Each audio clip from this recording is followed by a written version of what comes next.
How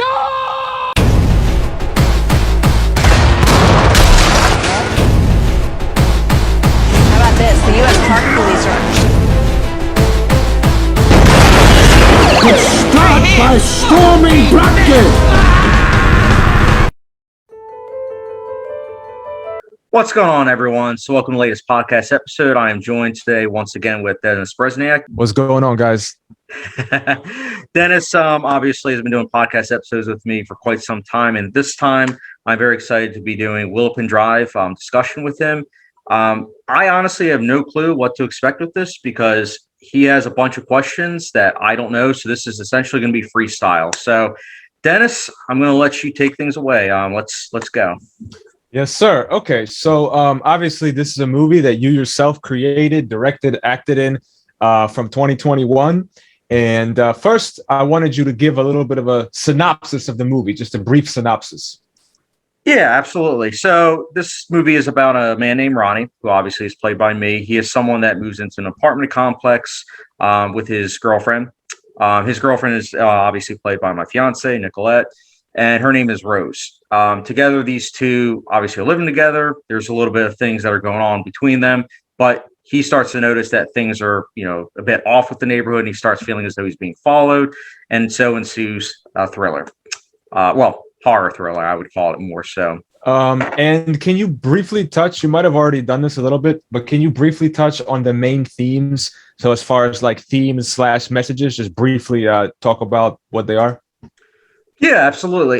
So a lot of the themes and messages that I wanted to tackle with the movie was how essentially one event can lead to a ripple effect of like other things, and how a lot of times in movies and TV shows, I love it when you have one little thing that leads to a bunch of other things, and how you can go back and see that one thing, if that didn't happen, how all the other things would not have occurred. And I really liked that. So another thing I want to talk about was obviously loneliness, acceptance, different viewpoints, and how, perceiving other people and putting your own views onto them might lead to like other things that occur.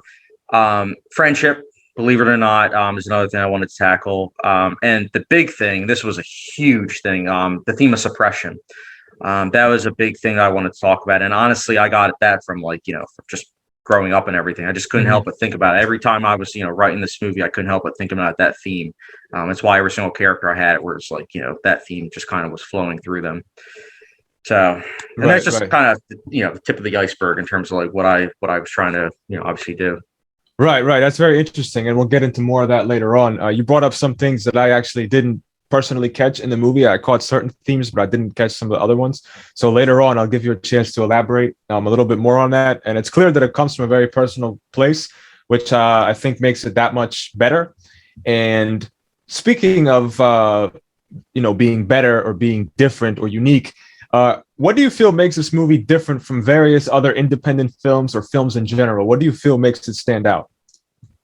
Ooh, that's a good question. That whole perspective of literally having it where you have one character and then essentially the baton gets passed into like another character's hands, essentially in like a second act, and then how a third act essentially clashes with all the characters then combined. That's something I think kind of makes things stand out more, because in a lot of independent movies, you have it where it's like, it is a slow burn, and I do think mine is a slow burn too, but you'll have it where it's usually focused on just one character and their one perspective. But this movie, you could almost argue that, with who's the lead character, and that's something I wanted to kind of play around with. Right, and that I actually definitely caught that when I was watching, because Act 2, when it started, caught me totally off guard. I didn't quite understand at first why it shifted to those three vigilante characters we'll talk about later. Right. And then that was very interesting, and I was wondering throughout how it would all tie together, and you did a very good job of portraying how it ties together, and we'll get to that as well. Thanks, man. And that's one thing I wanted to say. I wanted to give that experience of like, what is going on, what is happening, and then with each passing scene of the first act, you're kind of like, I have no clue what's going on. I am lost. And then in the second act, the pieces of the puzzle are coming together, and then the third act, essentially all the pieces of the puzzle fully come together, while still giving some room for obviously ambiguous themes and everything. And particularly the ending is what I wanted to kind of get across. Right. For sure. And again, we'll elaborate on this all. I just wanted to do a little intro to get people kind of hooked in. And Right. now that we've talked about that, I would like to talk about, and a lot of these are personal curiosity type questions. But first, I would like to talk about some logistical questions of making a movie, because I think it's really cool that you were able to take a movie from start to finish based on your own ideas and really execute it like that. So I was wondering if you could take us through the process of making a movie. What is that like? Do you come up with the idea first, then you write a script, then you find actors? How did you figure out how to direct? All that kind of stuff. How does the whole process work? Those are all really good questions. To be honest, how I came up with Willopenn Drive, like the main seed of the idea was Incisor. I'm proud of the fact that it was a feature-length film, and obviously it was my debut. I'm proud of it because of the fact that I was able to make a feature-length movie, but I wasn't 100% happy with certain things because the pandemic hit and it really kind of impacted that movie. So I had essentially had to like rework the movie very, very heavily. And I made it essentially more audience friendly, so to speak. And I watch it now, and again, I'm happy that I made it, but I wanted to make a movie that I would go see in theaters, And so I came up with an idea. I was like, okay, what's an idea that essentially people would watch?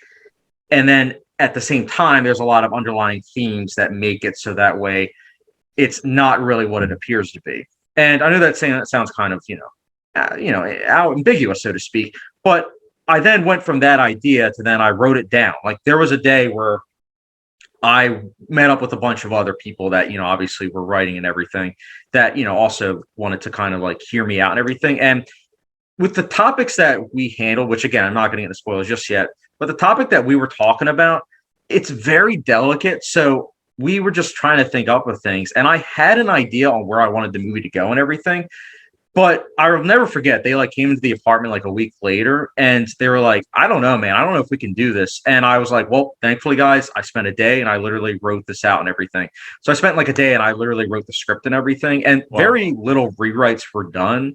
I made it so that way we filmed all the outdoor scenes like before like December, or at least tried to. And I'll get into that in a little bit. Because I knew that there was going to be a second wave in the pandemic. I just knew it. I was like, there's no way that there's just going to be one wave. So I was like, let's film all the stuff that's outdoors and everything. So that way the indoor stuff that it's just going to be either me or the other actors that we can just rely on just social distancing and everything. So for the most part that worked. But like I said, there were some technical difficulties and I'll get into that later. I know it's long winded, but to answer your question, that's how I came up with it. Right. And where did you learn how to like write a script, like how to structure it? Is that something you kind of just absorbed from watching movies a lot before, or did you like take some kind, not a course, but like look it up on YouTube or read about like how to write a script? Because I've always been fascinated with that. Because I have different ideas for things like dialogue between different characters and stuff like that, but it's hard for me to actually come up with a coherent script and flesh it out. So how did you, on a I guess technical level, how did you learn how to do script writing? Good question. So I did take some filmmaking classes both in high school and a little bit in college. And I learned from Incisor because Incisor was very loosely scripted. I learned from Incisor that if you have stuff written down and everything, and you're working with people that aren't professional actors, it's going to be a lot more difficult. So what I would do is, from the stuff I learned from those filmmaking classes, I would have it where I wrote stuff out in terms of like what I wanted to happen. Right. And I had like a beginning point of like, hey, say this, and an end point. But everything in between, I would have it where it was improv. So that way I would direct them to say what I wanted, like a generalization, and say, have a spin at this. The reason why is so that way people wouldn't feel as though it's like more of like, like, oh, you can tell that they're reading off a script, or, oh, they're reading off cue cards. So that way it gave that more naturalistic approach, especially because I had it where it was like off to the side. Keep in mind, the three main people, they didn't know each other. They were all friends of mine, but they had never met. And to be honest, that's one of the big things that I'm proud about the movie, is the fact that I was able to get three of my friends who didn't know each other prior to the movie and make it so that way, literally as we were filming, they became friends, and you were able to then see that on the screen where it just felt more naturalistic. So that's what I was going for with the script, because again, it's very hard in terms of having a script, having it where it's like people are reading dialogue that isn't coming from them. So that's the way I was trying to direct it. I encouraged improv. And to be honest, I've had some people say like, oh, that's not like a good idea. But for me, I'm like, there are so many times where you'll see scripts in Hollywood that 100% were improv. Gladiator was literally filmed day by day. Like they didn't have a script. They were literally make it up on the day. Joker, there were scenes in Joker where literally they didn't even like have a script. They literally got the set and then they were like, oh, we should film it this way. And they decided to film it that way. So something new in like Hollywood. So, I mean, it was something that I kind of took cues from because, you know, I feel like it makes it more naturalistic, so to speak. It's like the show Curb Your Enthusiasm is like that too. Have you ever watched Curb Your Enthusiasm? I haven't, but I am aware of like how they, you know, heavily encourage like improv, and I definitely respect that, to be honest. And I think The Office too, actually. Right. Yeah. I know it's usually done for comedies, and believe it or not, there is one scene in this movie because obviously this movie is like 95% serious, but there is one scene extended. I'm sure you'll want to talk about it, but there is one scene, the Captain Howdy scene, that is comedic in nature, and there are ideas behind that I'll get into later. But I encouraged improv like very heavily, and that was one of the main things about like the dialogue.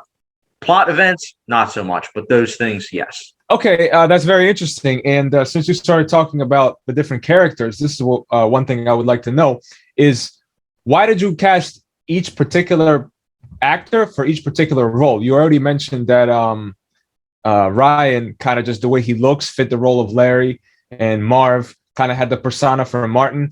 But if you could talk about Jeff as well, and just in general, give a brief overview why you think each person was cast for each particular role, because those three characters have similarities, but they also have distinct aspects to their personalities as well. Like, for example, Larry is more of the hothead. Todd is more of like, he also cares, but he's trying to keep the peace with everything and trying to be rational. And then I feel like Martin's character, he's like the chillest, and he's kind of like the most like phlegmatic, like take it or leave it kind of thing. He's even more trying to keep the peace than Jeff. So was that based on how those particular people are in real life?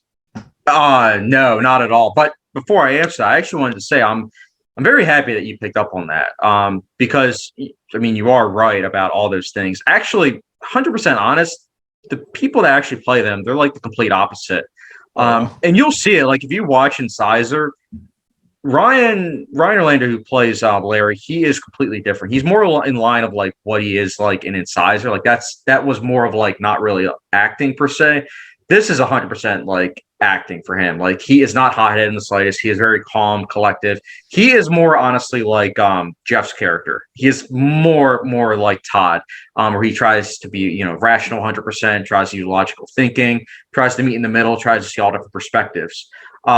So I wanted to cast him because of not only his looks, but also because he's a lot smaller than them. So like, I always find it fascinating, especially when you watch like mob movies where it's like you have these small characters. Think like Joe Pesci almost, where it's like they're a little guy, but they have such a hot temper that it's kind of like, whoa. It's like, it takes you aback, especially like when you shift from the first act of Willopenn Drive to the second act. And it's like, you know, you see all this silence and everything, like, you know, a character that doesn't really talk, and then all of a sudden you hear someone like freaking out, like, you know, and it's like, whoa. It's like, it's jarring. And that's the effect I wanted. So I wanted to go against type in terms of like his actual real life persona. Jeff in real life is definitely calm, but he also is very passionate.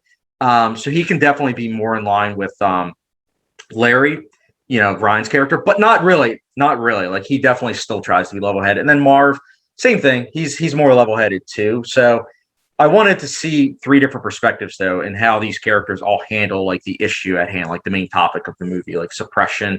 And all of them do deal with suppression to some extent. Actually, all the characters do, but those three in particular. And then going into also with Martin, I casted Marv because he played someone completely different in Incisor. Again, going against type of like the previous role. I chose him for that, not only because of that, but also I just thought that he would give like some nuance to like certain scenes. So that way, towards the end, when he had his freak out moment, it was kind of like, whoa, like where's this coming from? You know? Right. So that's what I was going for those actors, just why I chose them in particular.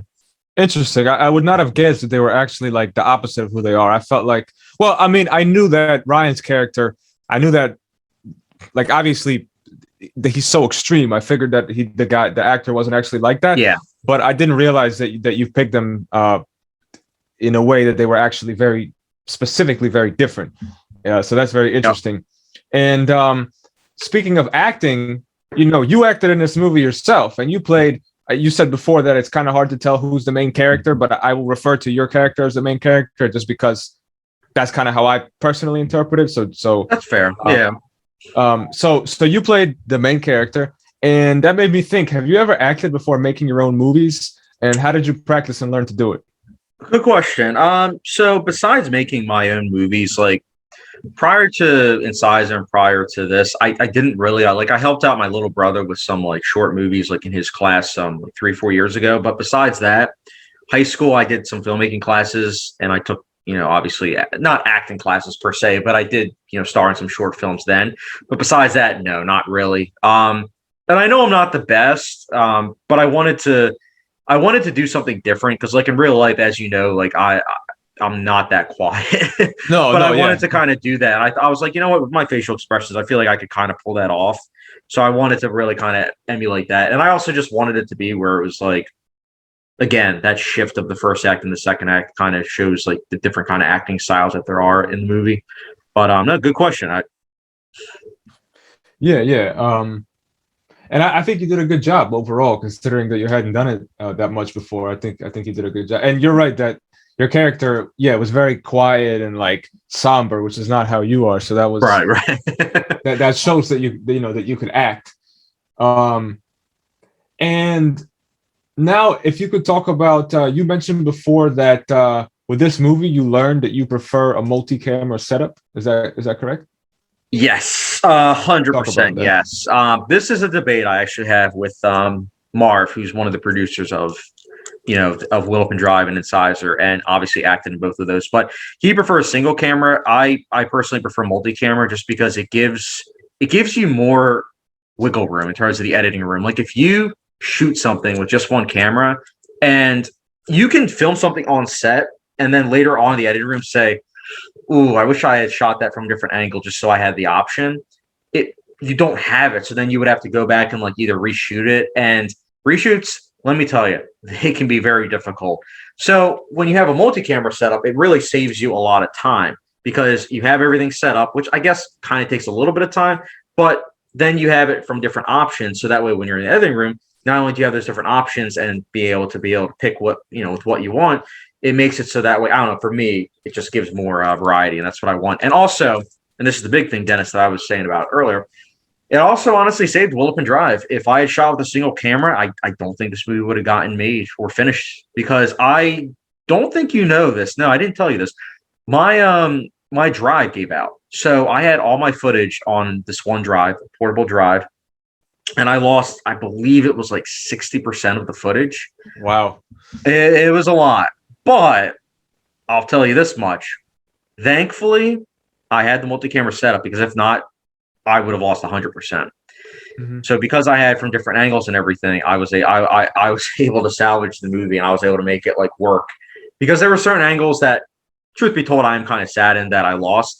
But at the same time, I'm glad, because it gave me a learning experience to have, footage literally on every place that you can, not just like on one single drive. So that's why multi-camera setup works for me personally, because you'll have it on multiple places, which in turn makes it so that way it's more easy to get in case something like that happens again. Right.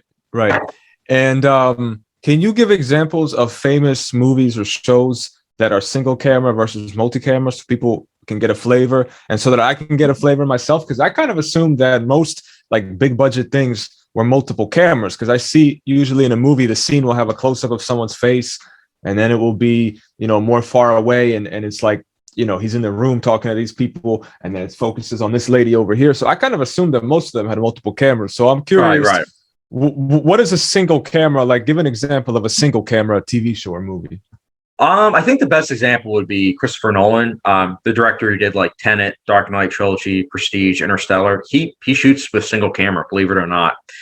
Versus someone like David Fincher, who did like Gone Girl, Girl with a Dragon Tattoo. He does multi-camera setup. And I like both directors, but I like David Fincher more. And honestly, Fincher really, really helped me with fully kind of realizing my vision for Willopenn Drive, just with like the colors and everything. But those are the two directors that come to mind: single camera versus multi-camera. There's no right way. Like everyone's different. But again, I just feel like having that variety helps because it's like anything, Dennis. Like one day you could listen to a song and like it, and then like you can go back like a couple weeks later and say, I don't like that as much. So for me, a lot of times when I'm editing, I'll have it where I'll edit something and then I'll go back to it like a week later and see if I liked it. And if I feel like something is a little off, I'll then go back to the footage that I shot and look at the different angles and say, okay, did this angle work a little better? Oh, it did? Okay, I'll put this into that and make it better. And then I do. Right. And I switch out the shots. So that's just me personally with how I work, though, in terms of editing. I hear you. It definitely sounds like an advantage to have multiple cameras. Is there any other technical aspects of the movie that you feel people would want to know about? Yeah, I would say, I know I talk about on our podcast cinematography, but I heard some people kind of say like, oh, the aerial footage, like, did you get it off the internet? And no, I didn't. I actually did fly out to Florida. I believe it was November last year. We flew to Florida and I literally got some shots literally from the plane view down. So that way, specifically, I made sure like I was looking outside. I was like, maybe not this, but I made sure that when we got to like near like houses or like apartments to then start filming. So that way, then I could use it. So that way it's like the opening shot of like literally coming down. So stuff like that. I did use some tracking shots, which personally I'm proud of because I'm like in movies, you normally have it where it's like a train track where it's like the camera's moving like this way. I was able to get around that by using like a car, which I thought was kind of like cool because I came up with that. I was like, I want a tracking shot, but I was like, I don't have the budget for it. So how would I do it? So I used the car. I'm trying to go to some other stuff. There were certain scenes that you'll watch that were outside that I had to film in 20-degree weather because I lost the footage from, obviously the portable drives. So the scene going in the Giant, that scene, it was 20 degrees out and I was in my shorts. I had to be because for the scenes previous, I was in my shorts and everything. And I was like, man, the things you do for a movie. Like, so I had to hold my breath too, because obviously if you're breathing at all, it's like obviously you'll see the smoke and then it's like, okay, you gotta be kidding me. So that's why if you see the homeless guy, I'm assuming he's homeless because I've never seen him at that Giant since then, but that's why you'll see the homeless guy like in a jacket and then you just see me in like shorts. Right. I didn't pick up on that. That's interesting. And speaking of the Giant scene, how did people react like seeing the camera there? I think one lady looked at the camera, or what was it like? Like, did you have to ask Giant for permission or did you just walk in there like with a camera? No, I just walked in. So that scene was so difficult. Like, because there would be people before we even got the Giant, there would be people that would get in the shot. And like with the homeless guy, it was fine because he was looking at me and not the camera person. But for the other people, they were looking right at the camera. So I knew we had to make sure that we got things right before we even got into the building, because once we get in the building, if we go out and they come back in, it's going to look suspicious. Even though we have cameras, it's going to look suspicious. So I made sure that we had it right. And I just kept going. I made sure I went and then literally then turned and everything. And that scene, Giant employees were fine. Like nobody really said anything because I made sure that we filmed it late at night.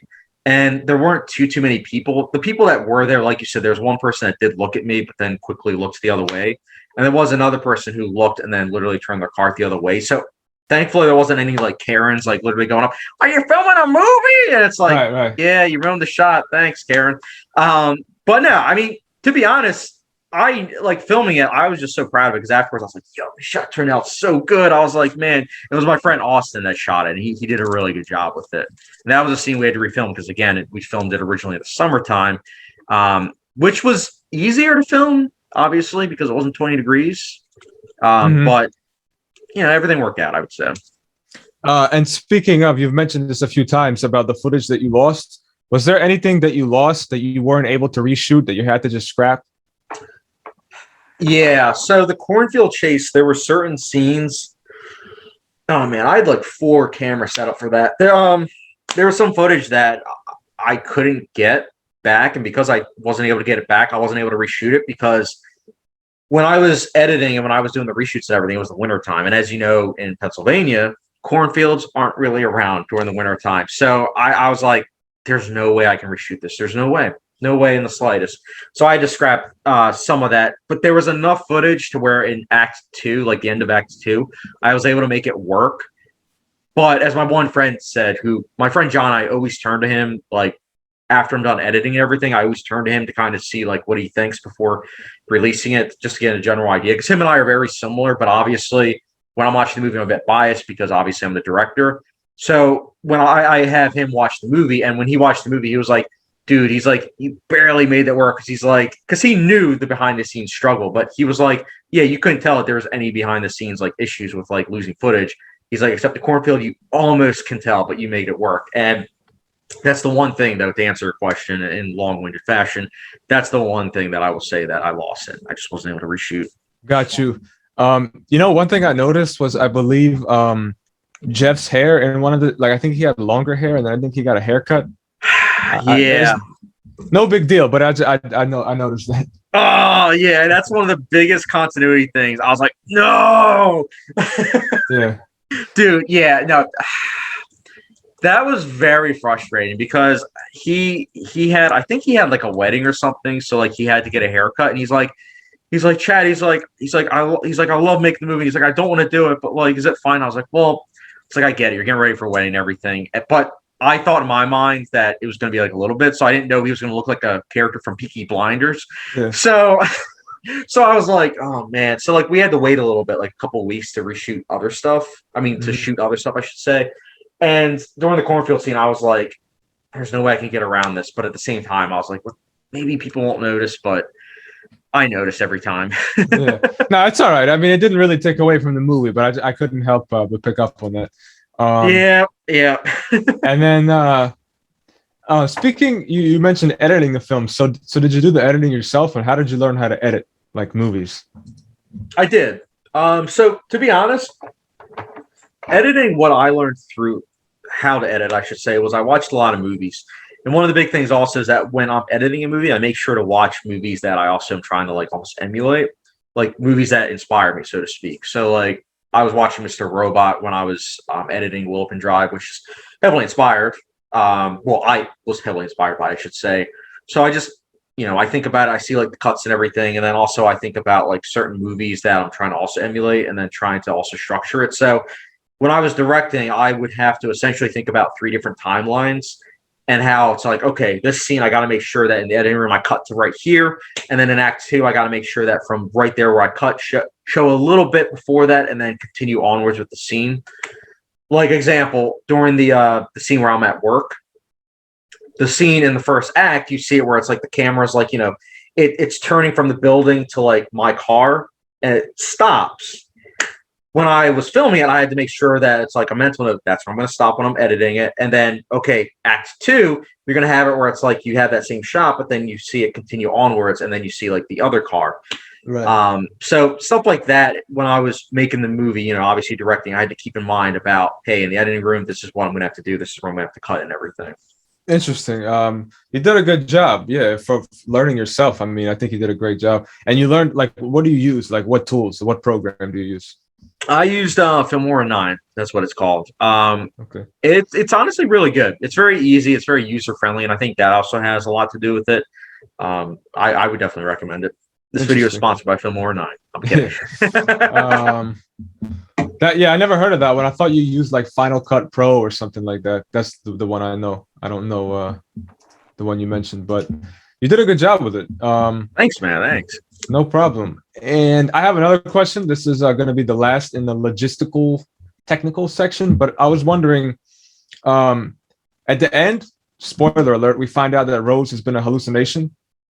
Yep. And then we see you at a grave in one of the scenes in the movie that has Rose on it. So how did that work? Did you find a grave that said Rose and then decide to name her Rose?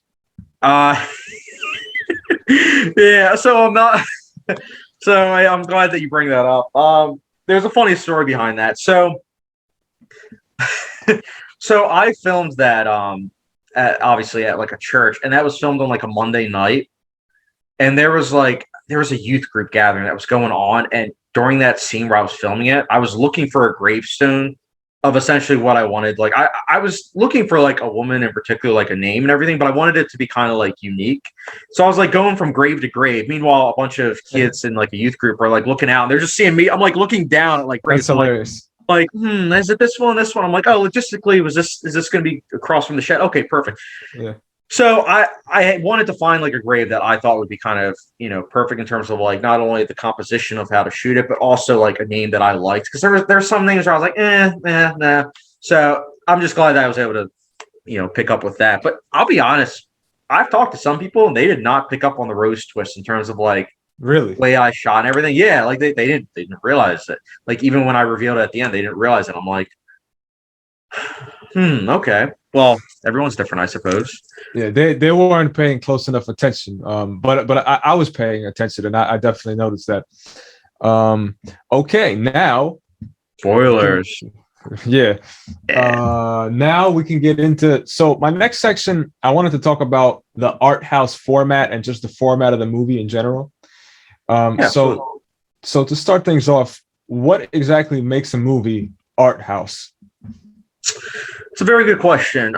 So art house films, they tend to be more idea based, more about the visual storytelling end of things. A lot of times they're lower budget because when you have a big studio, a lot of times they want to make things marketable, and visual storytelling based movies really aren't marketable. So I would say that like art house movies, when you see an art house movie, a lot of times it's not really marketable. Like it's hard to kind of recommend to friends and family because it's just so out there and so strange.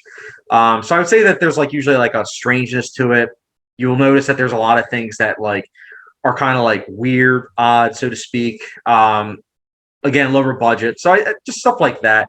But like think about it. If you watch a movie like, I don't mean to bash Marvel or anything, but if you watch like a Marvel movie, you'll notice that there's no real time for just the visuals to take over. It's always got to be people talking, people telling jokes. There's always got to be that breathing room for art house movies, and that's something that in mainstream movies a lot of times they lack. Every now and then you'll see movies that do give room to breathe, but unfortunately not the case with a lot of them. So that's that's kind of how I look at the two, honestly, like art house. And honestly, again, it just kind of comes down to personal preference though. Like I know some people that really like blockbuster movies and can't stand art house movies because they find boring.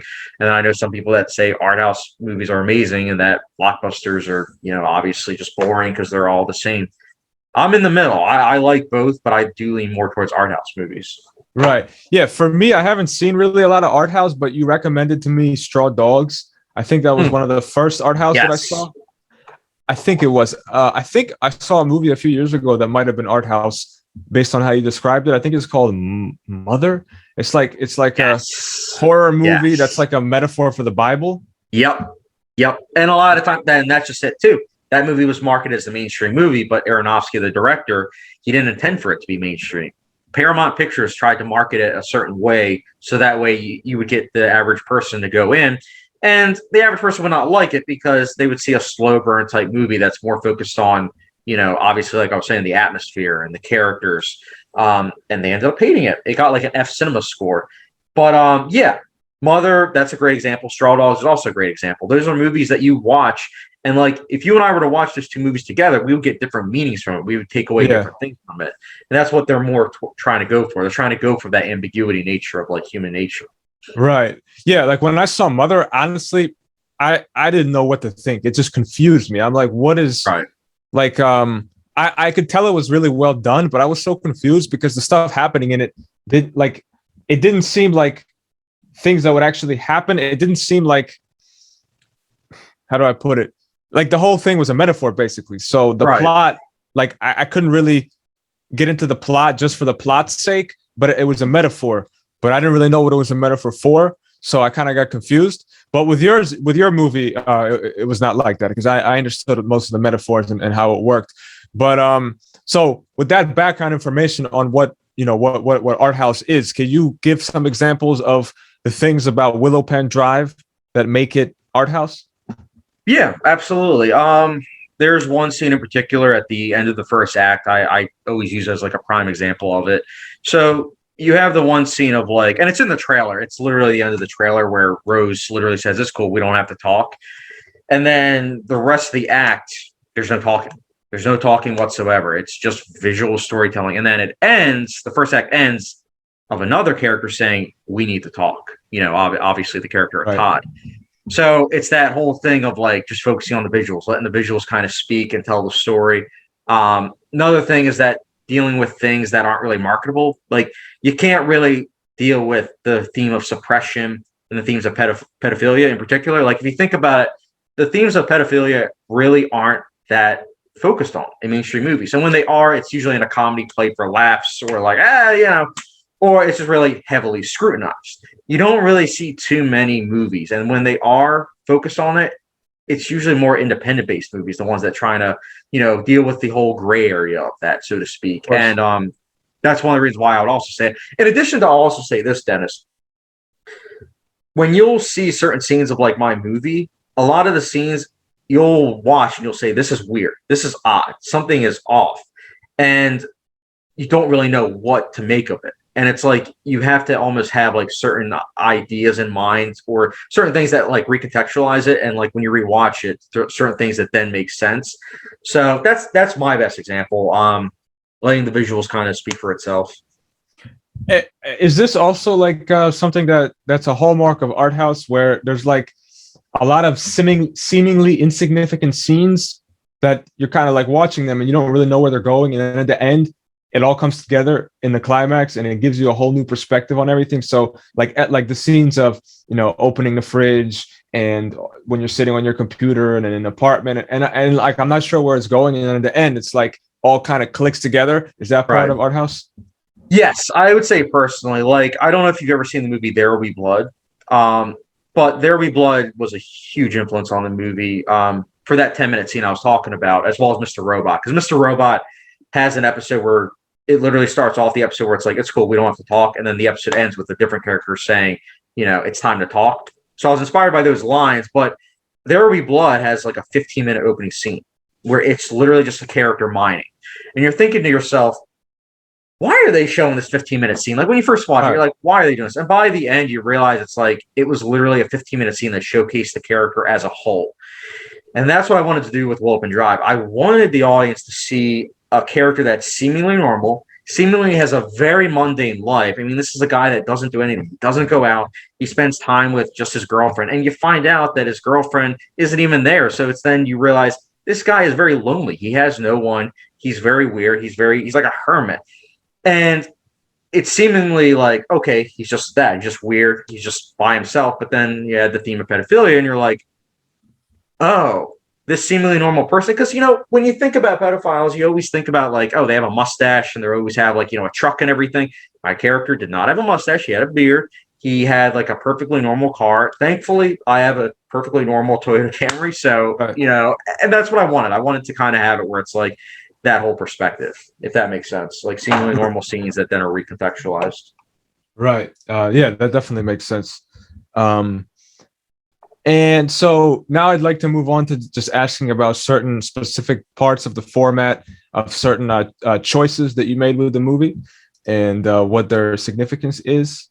Yeah, so absolutely. I was wondering, what is the significance of those various recurring shots that I mentioned, like the opening of the fridge and Ronnie, at the computer? What is the symbolism behind that? Good question. So one of the big things, and you and I have talked about this, Dennis, the year 1999 was a huge year for cinema. It focused on like the 9-to-5 lifestyle and how it could be very mundane and everything. I wanted to kind of focus on that. I wanted it to be where it was like, you see this character that has like a repetitive lifestyle, almost like a lifestyle of, he's perfectly normal. He's doing things that everyday people do. Everyday people go in the fridge, get food and everything. He's working at home. Obviously, we're in a pandemic, so like a lot of people are working from home. He's working from home. He's more to himself. So I wanted to have those shots to kind of like really kind of emphasize that. I know some people, like I've seen some movies have where it's like those kind of scenes they do in just a minute. But I really wanted the audience to kind of soak that up and really kind of hit them over the head with the fact that this guy is normal, and then at the second act, haha, no, he's not just normal. Because you want the audience to kind of think he's normal, and then slowly start to feel like weird stuff's happening, and then by the end of first act, you realize why those weird things were happening. Right. That makes a lot of sense, and that made me think when you said 1999, showing the mundane reality of life. So like a movie like Office Space. Right. Or American Beauty, which American Beauty was heavily a huge inspiration for this movie. Well, I was inspired by the movie, I should say. Right. I've had a tendency of saying, oh, this is heavily inspired. I was inspired heavily by American Beauty. Right. I haven't seen that, actually. I know it's the same director who made 6 Feet Under, or the creator who made 6 Feet Under. Yeah, Alan Ball honestly was a huge inspiration because I would watch a lot of stuff from Alan Ball, like just like him talking about, writing and everything. It's one of the reasons why I was able to write Willopenn Drive because I would, think about all the things that he would say with writing. Like a lot of the ideas I came up with, he literally said, he was like, yeah, he's like, if you have an idea, you write on a piece of paper and then he's like, you extend that. But he's like, you also want it to be where it's like you give wiggle room for actors because, a lot of times you'll have something on paper, but you have like an idea, but like, because you're stuck on this idea on like how you want it, you're not really flexible with the other people around you. So it's like you want to have that flexibility whilst at the same time still having it where it's like your vision. So Alan Ball was a huge inspiration, man. That guy's amazing. Yeah, I mean, I love 6 Feet Under. Obviously, we talked about it on a podcast. I gotta watch American Beauty. I've never seen it. Is that also deal with sex offender topic? Well, it's funny you should ask that. So it kind of does to an extent. Like the basic premise is about a suburban father who he's not happy with his life. He's living a very mundane life. Sounds like another character of Willopenn Drive. Right. He's living a mundane life and everything, but he slowly starts to realize that like his daughter, he's attracted to his daughter's friend, and she's like 17. So yeah, in a way, like obviously the movie's dealing with midlife crisis and like trying to find yourself and everything, but in a way it kind of does. But I was gonna talk a little bit about the scenes that I was inspired by from American Beauty, but I can't because I don't want you to have that experience spoiled for you from American Beauty. But if you watch American Beauty, you'll definitely be like, oh, I see where Chad was inspired by like certain characters and traits from Willopenn Drive. Like I totally see it. But yeah, it's a huge inspiration, man. And yeah, it does deal with it. Interesting. And what would you say is the significance of the various fast and then slow motion scenes? Why are some fast and why are some slow mo? Good question. So specifically, I would say the sped up footage, I wanted to have it where it was sped up, so that way it was representing like the frenetic nature of like his mind. Like one thing I wanted to make perfectly clear was that the first act, it gives this feeling of like you're inside the mind of Ronnie almost. Like that's why I used the music choices I did. It's why I had it where it's like almost like a surreal kind of aspect to it. And sped up footage, I wanted to make it seem like, he's just not sure, like, his point in life.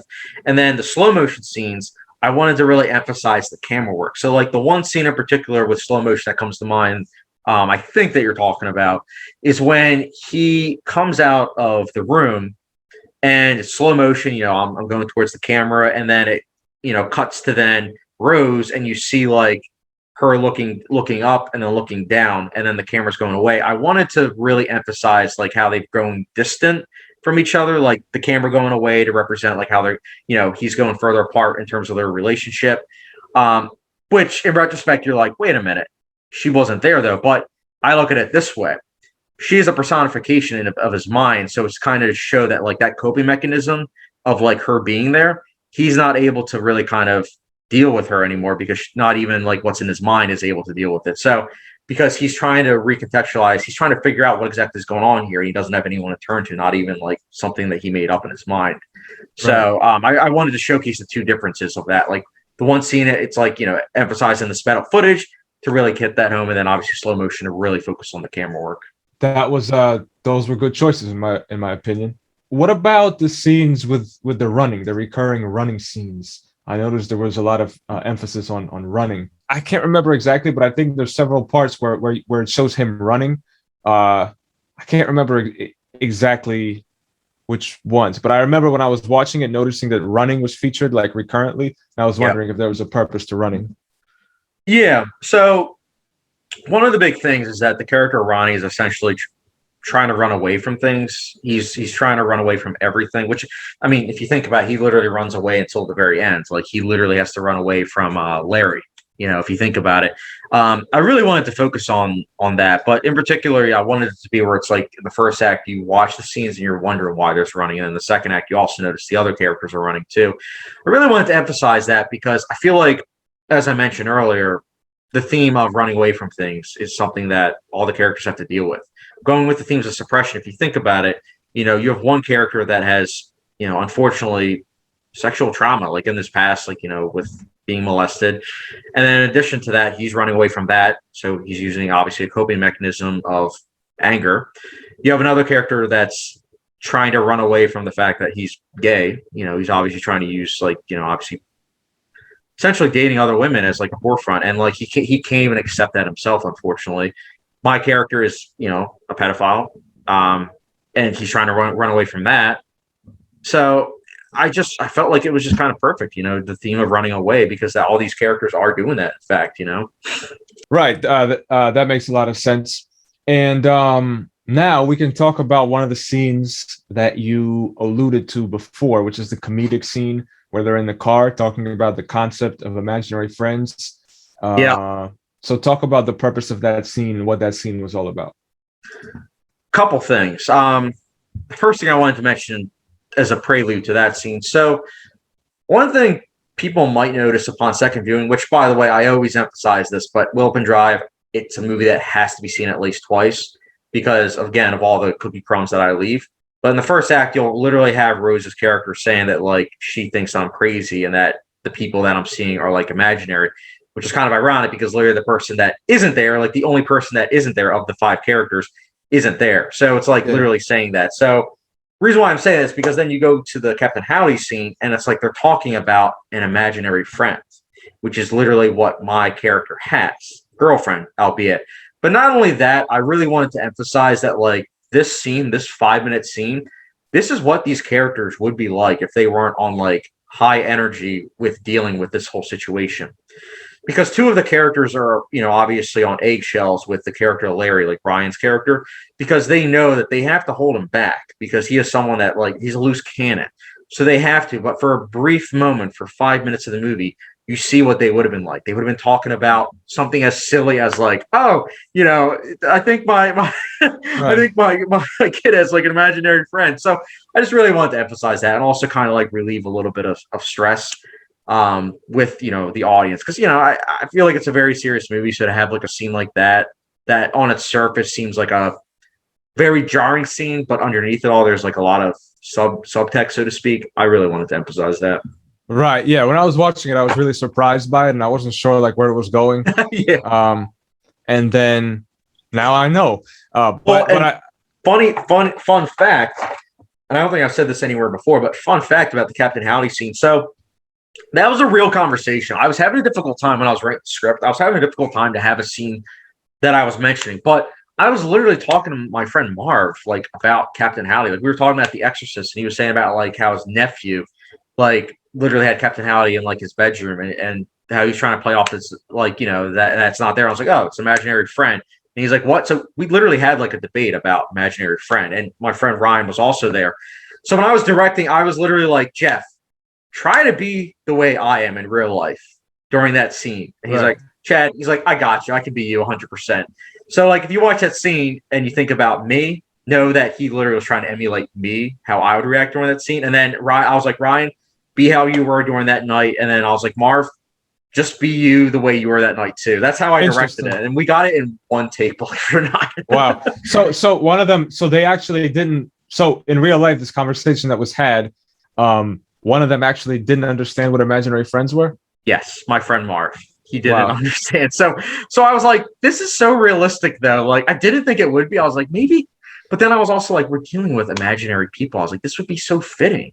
It's a 1-2 punch. You're getting to know the characters fully, like in this scene. And then at the same time, it's also dealing with literally something that you're going to deal with later on, an imaginary friend. I just couldn't help but think about it.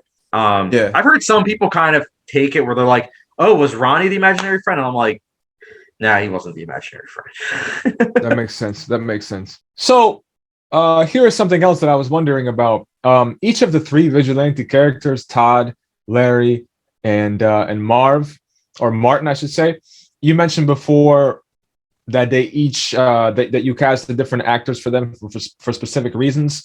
But can you talk about the characters themselves? What is each character supposed to represent as far as a distinct angle or perspective? Like, tell me about, what is the exact purpose of Todd's character? What is the exact purpose of the Martin character? Because they have a similar goal, but they have different angles of looking at it. Can you break that down a little bit? Absolutely. So one of the big things that I love in films is when you see, like, something that's like a certain perspective, and then you'll see, like, it from a different angle. I wanted to have that. I wanted it to be where the audience saw three characters and saw three different perspectives. And, I easily could have had it where it was just two people, but I always say the world's not black and white. So just having two characters, literally black and white, I'm like that. For me, that wouldn't be good enough. So I wanted to have it where it was like three characters. So you see three different views, the black, white, and gray. For me, obviously, I view life more in like the gray.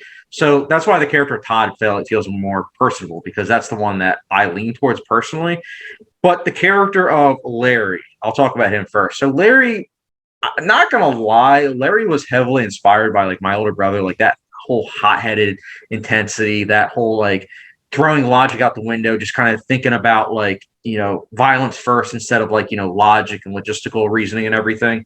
And he's supposed to obviously propel the plot forward, because he is that propelling force of like essentially him versus Ronnie. And Ronnie doesn't even know it really until like towards the end. He doesn't even realize, like, so I wanted to have that propelling force of like not understanding things, not even attempting to understand things, literally just being held back because of like the other two friends of his. The character of Martin I'll talk about too. His character is more reserved, but he's supposed to be kind of like the one where he's just there.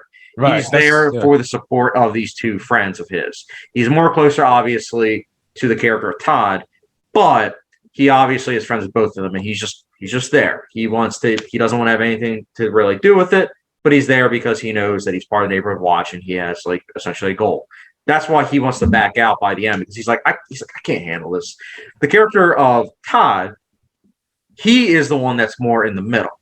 He's in the middle of these two, between like having their entire life literally depend upon it. Like one of the reasons why you don't see Larry's wife, like I easily could have casted like a wife character. The reason why you don't see a wife character is because I really wanted to kind of hit home.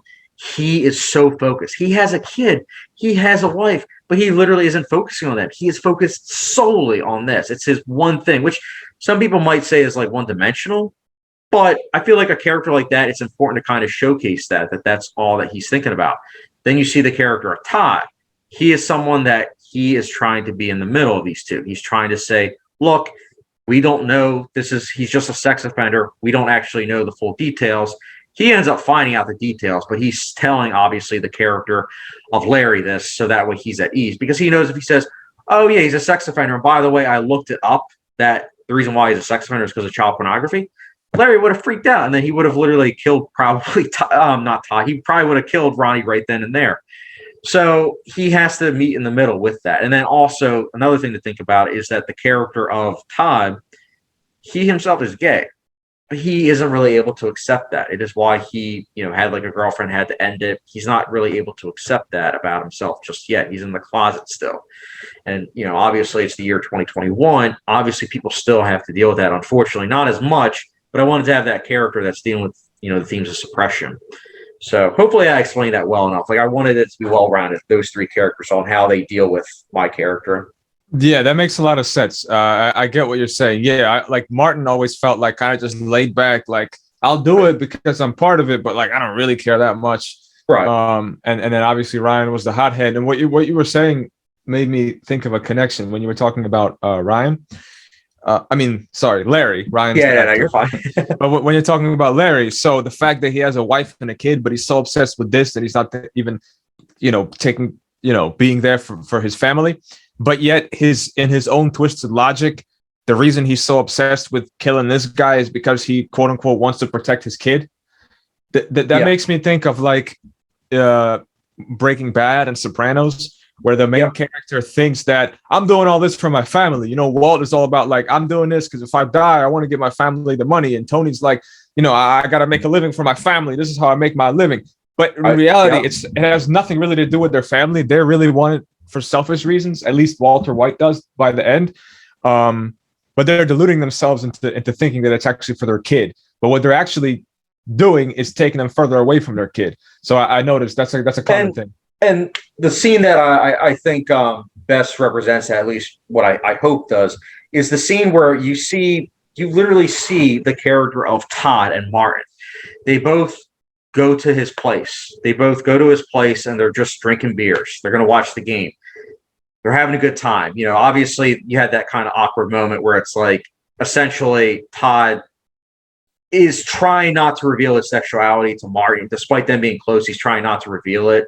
Like, something's up, and that's why I had like the close-up shot of like Martin's shirt, like it's just literally a rainbow. So that way, it's like when he's like, oh, it didn't work out, and then he's like, what? He's like, what are you talking about? And it literally zooms up to the rainbow. I was like, a little bit of foreshadowing. It's an awkward shot, but that whole scene, it goes from awkward to then you just see them chilling, relaxing, and then you cut to then the character of Larry, and he's in his car and he's literally watching the character of Ronnie, like just obviously in like the other apartment complexes. It's to show that like they're able to relax, they're able to chill and say, look, we did our part for the day.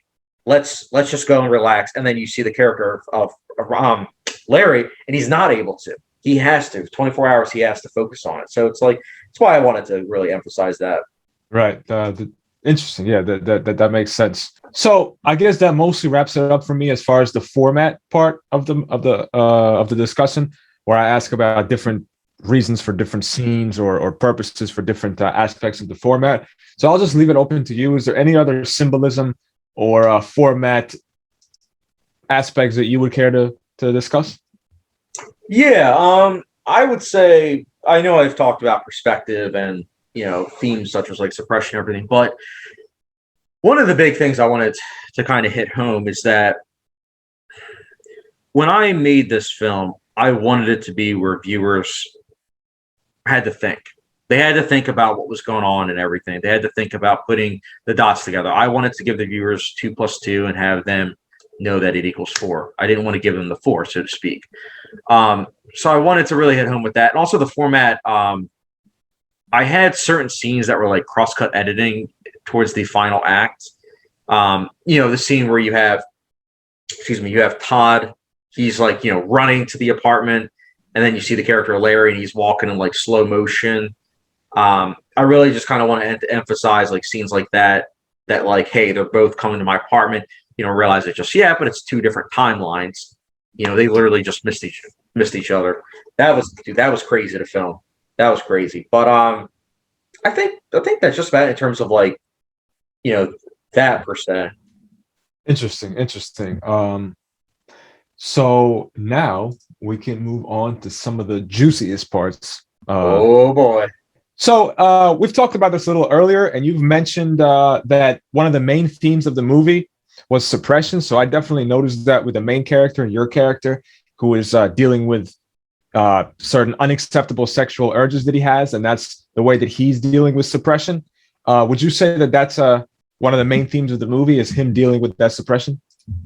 I would, but I would also say that it trickles down to the other characters too, which I was heavily inspired by, as I mentioned earlier, like Alan Ball. Like he spoke about, I believe it was American Beauty, like how the lead character in that has certain things that he's trying to get across with themes and messages, and then he trickles it down to the supporting characters and has it where it's like they all have to also deal with that in some shape or form. So I had that in terms of when I was writing the character Ronnie, I had that in mind with the other characters. You have the character, like you mentioned, the character Ronnie, he's dealing with unacceptable urges. If you think about it, Larry doesn't like the character of Ronnie, but Larry himself is also with unacceptable urges. He is dealing with those urges of like wanting to kill someone. Right. It doesn't matter what the character Ronnie is doing and whatnot, because at the end of the day, it asks the question, how far would you go? Is violence necessary? And when is it necessary? And so he's dealing with those, but at the same time, he's dealing with suppression of childhood, that childhood suppression of being molested. Like that's something that, makes him to be the angry person that he is today. And then you have the character of Todd. The character of Todd, he is dealing with the suppression of he is gay. Obviously we're living in a society where it's more acceptable to be gay. But that being said, I grew up in a religious household. And so I know that if I was gay, it wouldn't be acceptable. And I know for a lot of religious households that it wouldn't be acceptable. So I always had it in mind where the character of Todd almost had like a religious upbringing, so to speak. So I had it where it's like, even though he's an adult and everything, he still has these, obviously things that he knows that aren't acceptable for family and everything. For years and everything, he knows that it's not acceptable. So he just keeps it to himself, unfortunately. And again, as someone that grew up in a religious household, when you're in that environment and that's all you know, it's very hard to get out. So that's why I had the character Todd, where his suppression was his sexuality. Right. And the character Martin, it's not as much so him. His thing is just that, again, with keeping the peace, he's the one character I will say, like, I'll be honest, I didn't really have it where it was like, oh, he has really any suppression. It's not really that at all, except that he wants to leave the neighborhood, but he's only really staying because of his friends, and he has like an obligation. But that was a good question, man. That was a good question.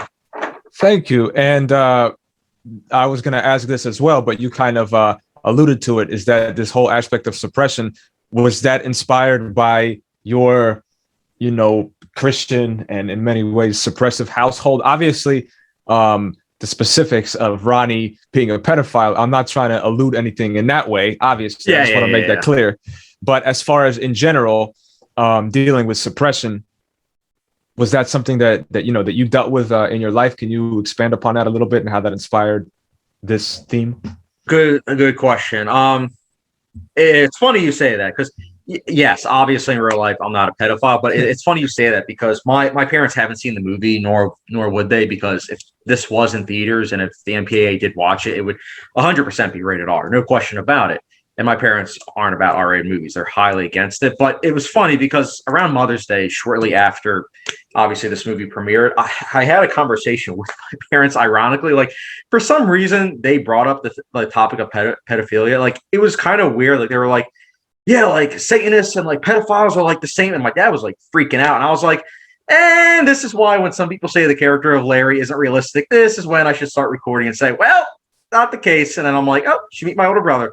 Right. So that's why I was saying it's funny that you mentioned that. But yeah, the themes of suppression. I mean, I was someone that I've always been a movie buff. I've always been someone that loved movies, but it wasn't acceptable. When I lived with my parents, it wasn't acceptable to watch R-rated movies. I would have to do it in hiding. It wasn't until I was like 16 where I saw my first R-rated movie, which for many people is like pretty late. So I definitely dealt with that. Like my interests were suppressed, unfortunately. Like it was like heavily censored, where it was like I could only watch PG-13 movies, and if I did watch PG-13 movies, it would have to be on like ClearPlay, which is an editing software. It's like an editing player where it's like you put in the DVD or the Blu-ray, and you have like filters where it's like you can censor out nudity, sexuality, violence, drug content, consumerism. I'm not making this up. I didn't know that. When I say I dealt with suppression, yes, I did. That's why like I couldn't help but think about the themes of suppression. And I was like, I'm dealing with a lot of family drama as it is, and I was like, what better way than to put it essentially into a movie, where it's like this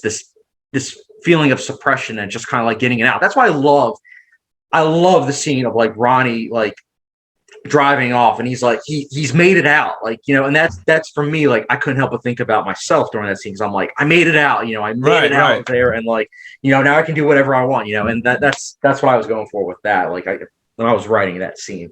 That definitely came through in the movie, and knowing you as a person and some of the things you've told me before about how you grew up, I could sense how that made its way into the movie indirectly. So I think you did a good job of portraying that feeling without being explicit and just recreating your childhood. Although I think that like a movie about a kid in a super nuts religious family and who is obsessed with movies, but he can't. Well, I think that would actually be interesting if it's done the right way. It's funny you say that, Dennis. And thank you, by the way. I appreciate you saying that. But it's funny you say that because my fiance says the same thing. And a couple of my friends too. Like they said that it could be like a balance of like a comedy and drama. And I can't lie. Like I've definitely thought about that because honestly, making movies is like therapy for me. You haven't seen Incisor yet, but Incisor, the main thing about that is like, what is the cost of lies? What is the cost of like lies with this? Can it get you in trouble? Can you get out of it? And then Willopenn Drive, the main theme is suppression, mortality, which haven't released yet. That movie is literally dealing with religion. It is literally dealing with someone running away from death and religion.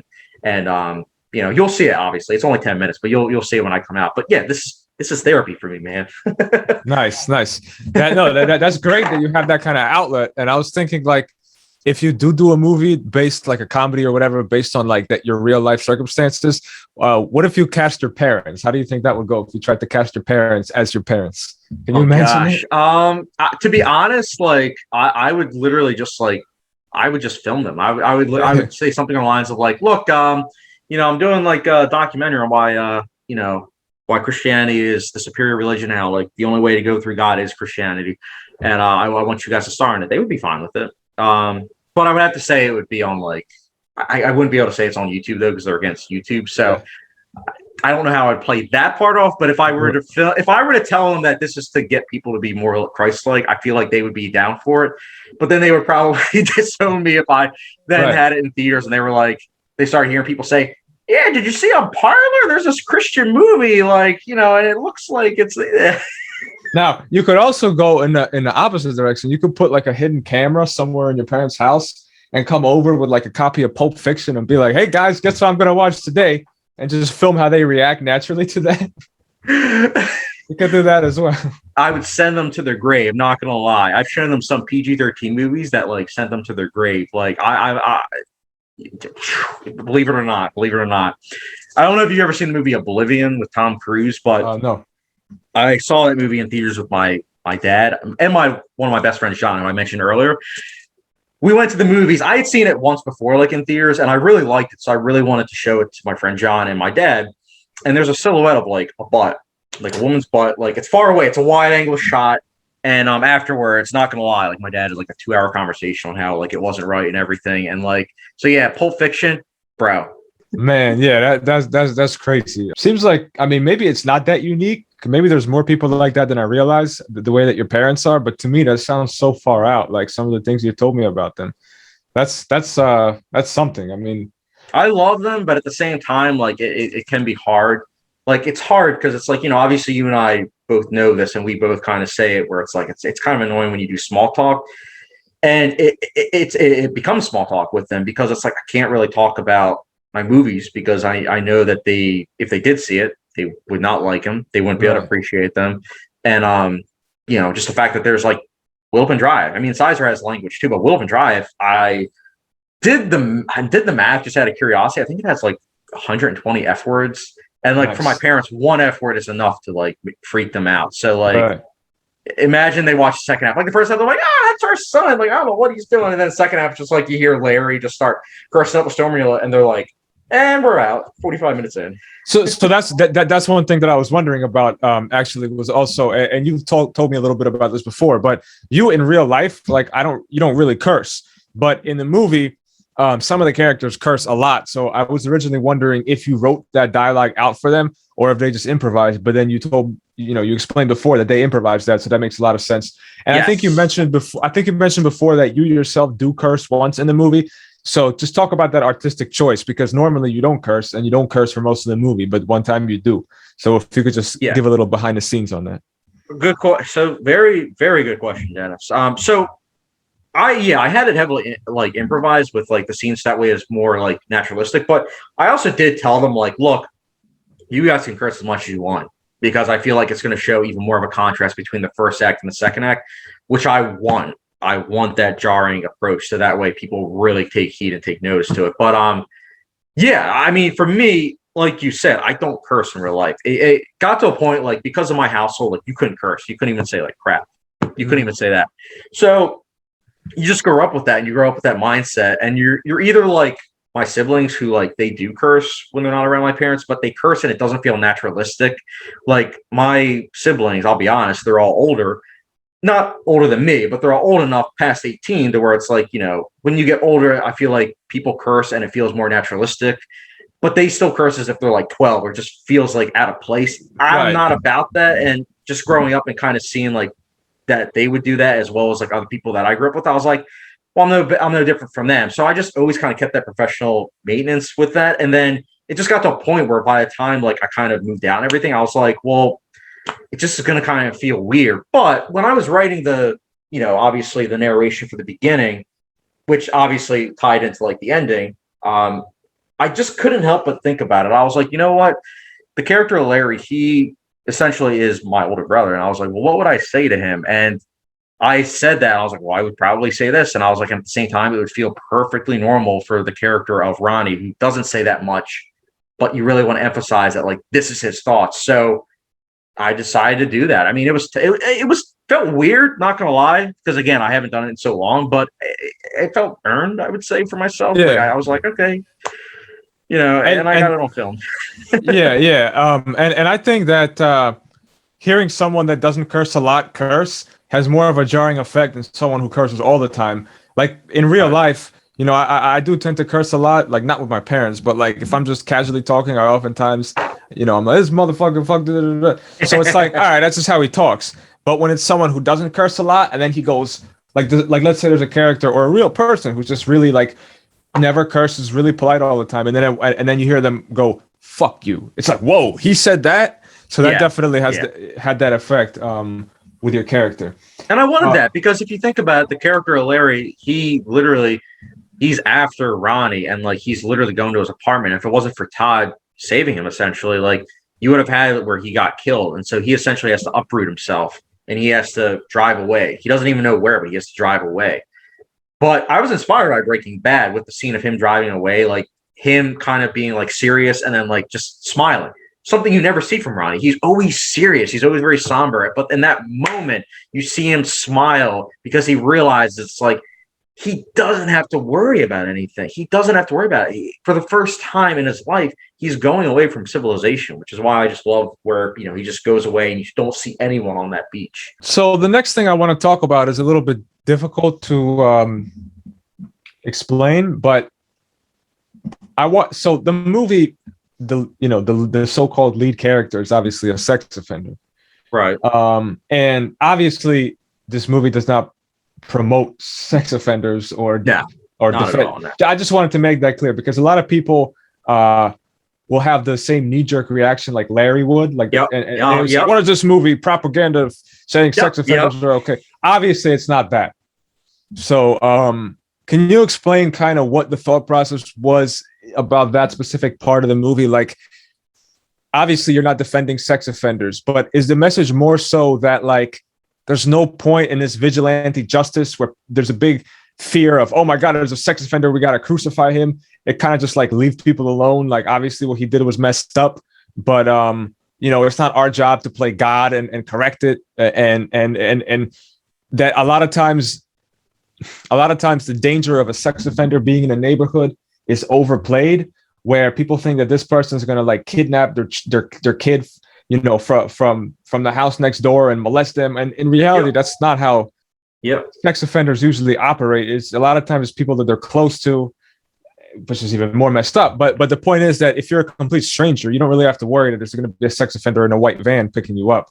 So, I mean, that's kind of my thoughts. But what would you say your kind of stance is, not on sex offense, but like on, I guess, how society, I don't want to say stigmatizes, because obviously it should be a stigma for people that commit sexual offenses, but more so for how society overhypes the threat that so-called stranger danger pedophiles cause to children, and how a lot of times society thinks that it's their role, like each individual person's role, to punish the sex offender, and how that just creates unnecessary anger and violence that actually causes more harm than good. Is that kind of, am I getting sort of what you're going for? I first wanted to say, excellent question. And you are pretty spot on about pretty much everything. But, and this might be a lot to say, but there was a lot. Believe it or not, there was so much detail that I put into that. The first thing I wanted to say is this, like, and this is obviously a question for you, but also for the people listening. But have you ever had it where it's like you're listening to someone, you're talking to someone, and you're having a good time. You're having a good time with the conversation, and it's like you're really respecting with what they're having to say. You really like what they're having to say, and then all of a sudden they say something, and it might either disagree with your morals, or it just kind of like turns your stomach, and then all of a sudden all that stuff that you liked about them, because of that one thing, you all of a sudden don't like them. Like, has that ever happened to you? Or like almost Absolutely. Like think about like politics, almost where it's like you talk to someone, and let's say you're far right or far left, and it's like you talk to someone, you really like them, and all of a sudden you find out that they're like the opposite end of the spectrum. It's like, do you lose like a little bit of respect? Or Absolutely. I've had that. I've been talking to people, we're having a good time, I feel like I'm bonding with them, and then they say something like, these blacks are really getting out of control. Right. I'm like, okay, buddy. Like that, yep. Yeah, that definitely happened to me. And that's what I was going for. I was going for that, where it's like the audience is watching someone that seems very mundane, very dull. Your everyday person. This is stuff that you and I both do. We both work a desk job. This is stuff we do. We work 8 hours a day. Obviously with working at home, we go to a refrigerator. We do stuff like that. We exercise. We do everyday stuff. I wanted to get that feeling so that way the audience is like, the weird stuff that's happening, it's not him, it's the people outside of that. So that way I want it to be like a gut punch where you find out he's a pedophile and you're like, Holy wait a minute, was I just watching a pedophile? Are you serious? Like, right. like you gotta be kidding me. So almost like questioning, it almost like makes you kind of say like, whoa, why? Like that, you gotta be kidding me. Like, are you serious? Like, right. And then obviously you then, for a lot of people, you're then going to be like, no, he's wrong. I don't care about him anymore. So then you lean more towards the people that are the vigilantes, the neighborhood watch. So I wanted that, but also I looked deeper into this, Dennis, and what I was saying about earlier about how the ripple effect. This is going to tie into what I'm saying now. Megan's Law is something that I believe it was the year 1998 got placed.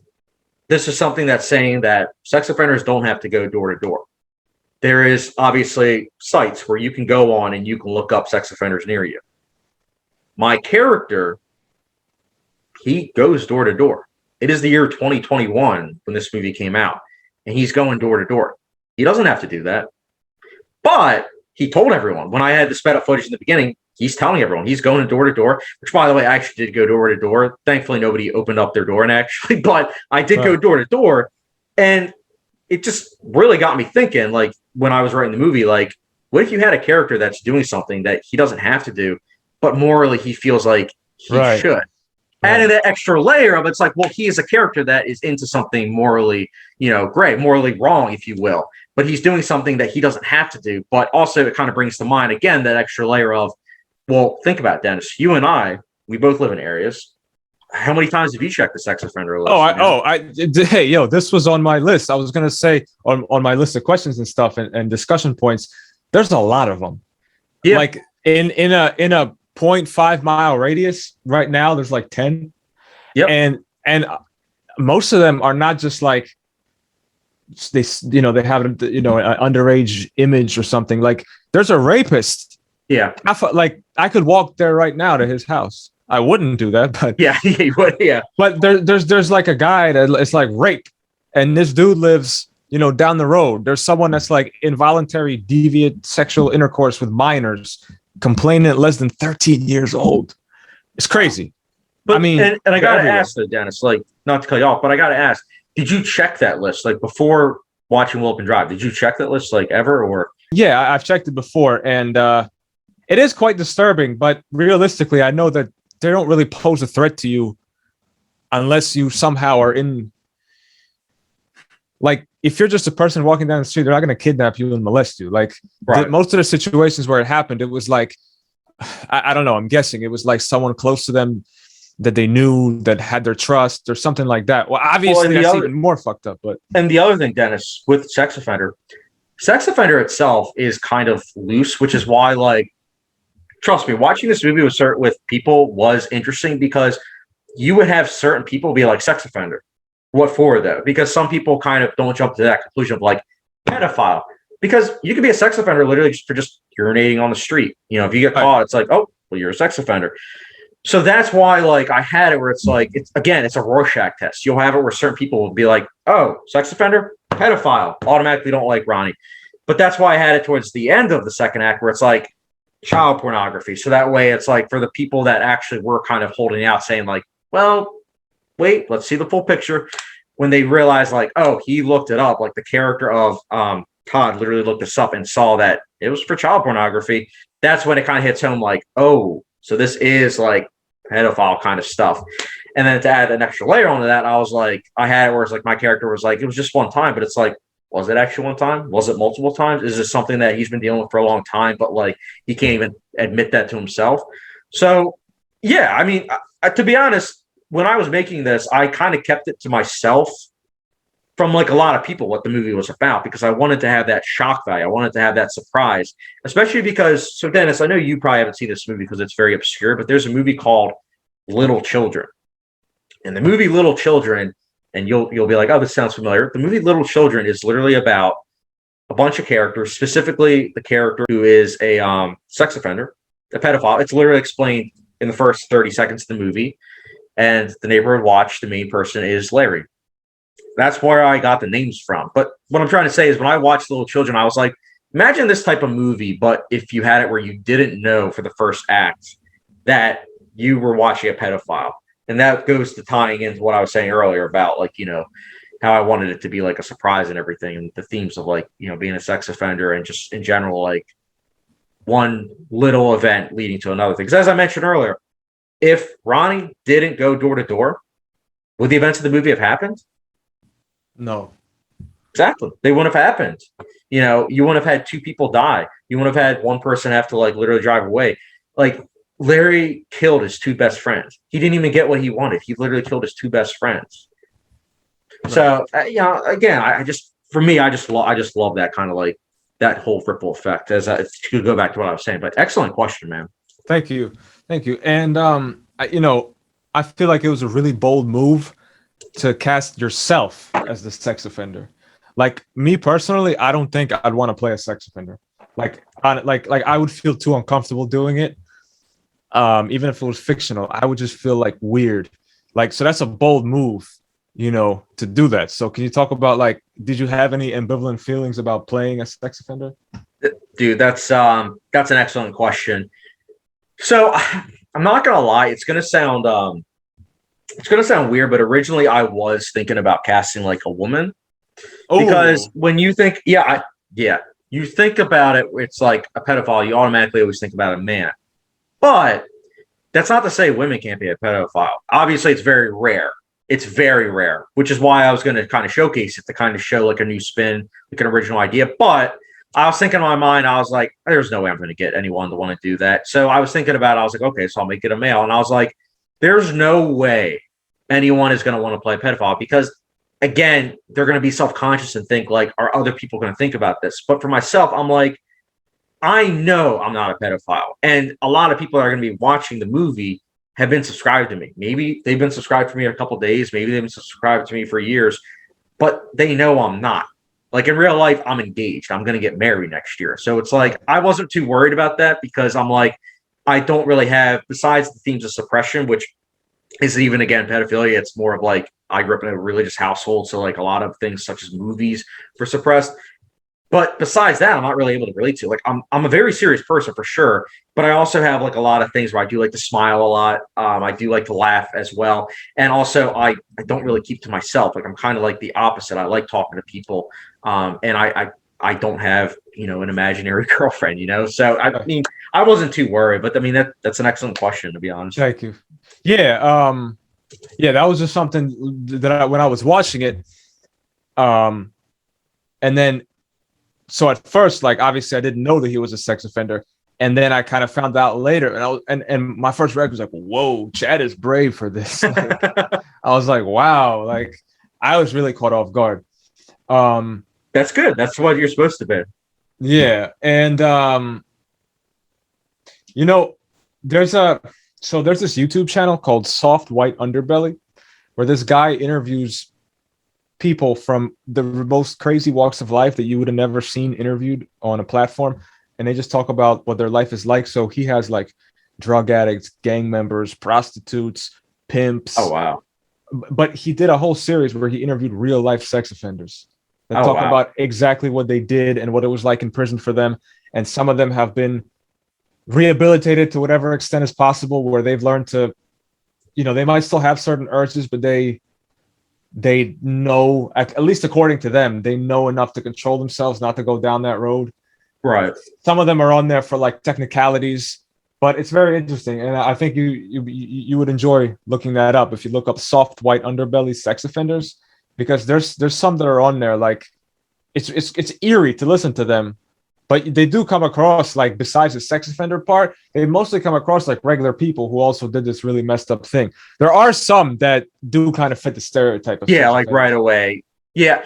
Well, and that's the thing, Dennis. Like, I will check out that channel because it does sound interesting, but it definitely sounds like it literally is depicting what I was going for, like the whole thing of like people trying to suppress those urges and everything and trying to rehabilitate themselves. But like I did have like a huge backstory where it was like he was coming out like of jail and everything, and he's trying to like come out of the area and everything. But like I decided to kind of like cut that down like heavily to the point where it's not even really noticed, because I again wanted to make it a surprise with like his character and everything.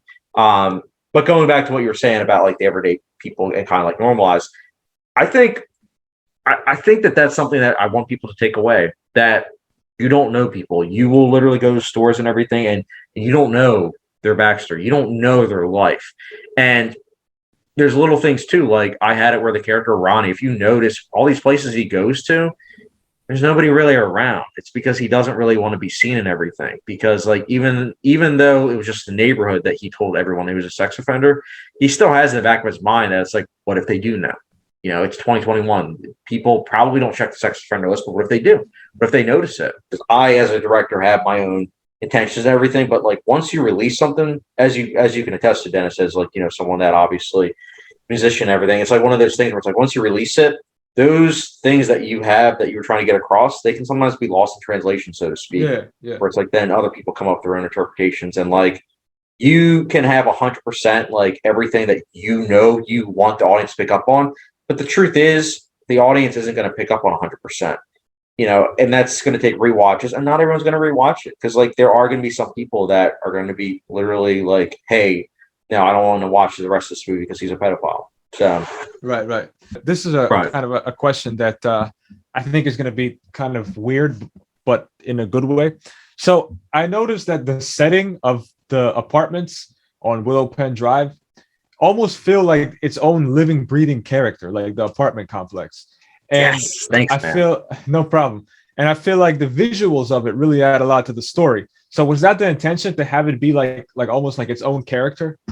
100%. I love those type of movies where you can just watch it and like you feel like you're there. You feel like you're a part of it, and like you said, it feels like a character in itself. Like you can almost see like the progress. Like certain movies, you just can't help but watch. Like American Beauty, again, I think about that, and the setting literally feels like a character. Or 6 Feet Under, another Alan Ball. It feels like a character in itself. Like when you watch it, you can almost feel like you're there. And I wanted that. I wanted that whole experience of like that audiences were almost there. And that's why there are certain scenes that like when you watch it, you're almost like, why am I watching them driving? And for myself, I'm like, well, I'm watching them drive so people know the logistics and they understand the environment. So that way, when stuff happens towards the end, they are able to pick up on those things and they're able to feel like they're there.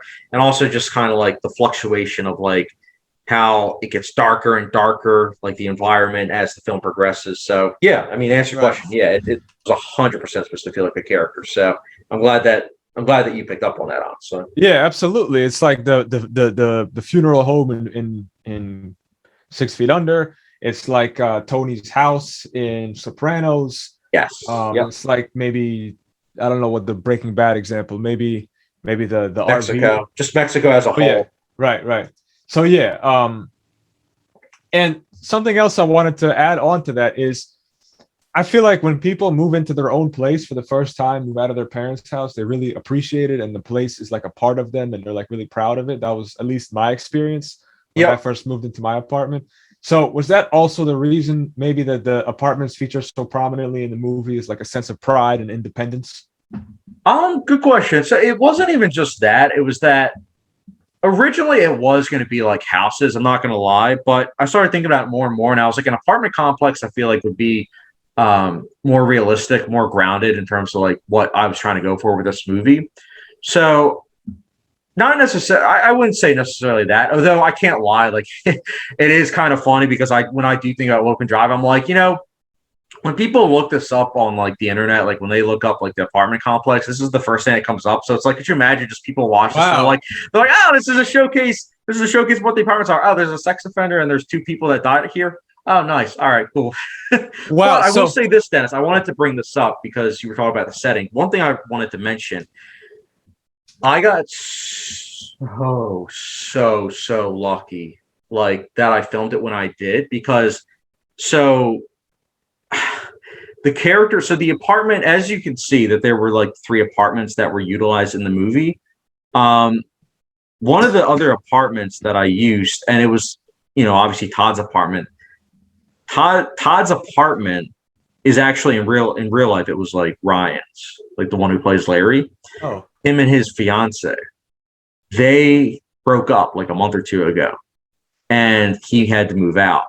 Oh, they're not close at all, and obviously I'm a lot closer to Ryan. So it's like if I didn't finish it when I did the movie, I wouldn't have been able to use the rest of their apartment. And like the apartments do resemble each other, but I would have been screwed because my apartment, as you could tell, looks a lot different from theirs. Yeah. So, like, as a side note, it was just perfect timing. Like, everything just clicked because if I wanted to film this movie like today, it would have been a lot different. So it was just perfect timing of when I was able to do like the setting and everything. Right. So Ryan's character Larry actually lives in the apartment complex. He's your neighbor, basically. Yes, pretty much. Yep. And what about is that the case for Todd, aka Jeff, or Marv, aka Martin, or is that not? They don't live there? No. So fun fact also about that. So there wasn't a third apartment. I actually used the character. I used Ryan's apartment for Marv's as well, like Martin's. I used it, but the reason why I was able to get around it was that when you go into the character of Todd, when you go into his apartment, it's always from like the opposite end of. It's like an opposite shot. When you see Martin's, it's from a different angle. So like you don't think like, oh, these are the same apartment. And also in Martin's case, like his like the room, you know, the red room essentially. That was like in that apartment, but because I never showed it, I was able to get around it. So that way it wasn't like, oh, isn't that the room? It's like, no, I made it clear that it's like you only see the one room. So it's like it looked like a 1-bedroom apartment. So right. I was able to get across that. And then with the character of Larry, like another apartment, the reason why I didn't have like that apartment was, again, I didn't have like an extra apartment. So that's why you always see his character like coming out. You never actually see like inside, but right. I mean, if I really, really wanted to showcase that, I would have done that. But again, as I mentioned earlier, I really wanted to emphasize the fact that he's not close. Not necessarily that he's not close, but like he's not thinking about his family. Like actually, he's thinking more about like trying to protect them, which in turn isn't really thinking about them because he's not spending time with them. He's missing the year. He's missing the days with his kid, you know, who's constantly growing older and everything. And his wife, he's constantly growing distant from. I wanted to touch on one thing you said earlier, if I understood this correctly. So you're saying that if people search for Willopenn Drive apartments or Willopenn Drive, so people that are searching for the apartments, the first thing they'll see is your movie? Yes. That's crazy. That's I wonder how the people who manage the apartment complex feel about that. It's funny you should say that because I kid you not, one of the times that we filmed, it was over by the other apartment. And someone was like, oh, what are you guys doing? I was like, oh, we're shooting a movie. And they were like, oh, where can I watch it? And I was like, oh, my YouTube channel. And they're like, all right. And they literally subscribed right then and there. I don't know their thoughts on everything, but thankfully there's a lot of like older people in the apartment complex. So I don't think that they're aware of it. But I mean, who knows? Maybe someone has looked this up and they're like, wait a minute. Like, right. You never know, man. You never know. I mean, yeah, I wonder if anybody's like looked it up and then they saw this movie and they kind of like interpreted it literally. They're like, I'm not going to live there. It's a sex offender. You know, but I guess if the apartment managers haven't said anything to you, I guess it hasn't affected them. But that's funny that like you coincidentally became the first search result for this random apartment building. Yeah, I mean, the original title was going to be called Denunciation, but my fiance actually came up with the idea. She was like, most of the movie takes place at Willopenn Drive. Why not there? And then I started thinking about it. I was like, Willopenn Drive. I was like, that'd be an excellent title. I was like, it sounds kind of like Mulholland Drive, and Mulholland Drive is one of my favorite movies. Then I was like, Willopenn Drive also has such a unique name. Like when you look up Willopenn Drive, it's like one of the first things that comes up. You know, how many times, like I think about like 10 years ago when I would first start making movies, I made like generic title movies like The Runner or Spoof, you know. Right. So like to come up with something like Willopenn Drive as a title for a movie, I'm like, that's going to be the first thing to come up. I'm like, that's awesome.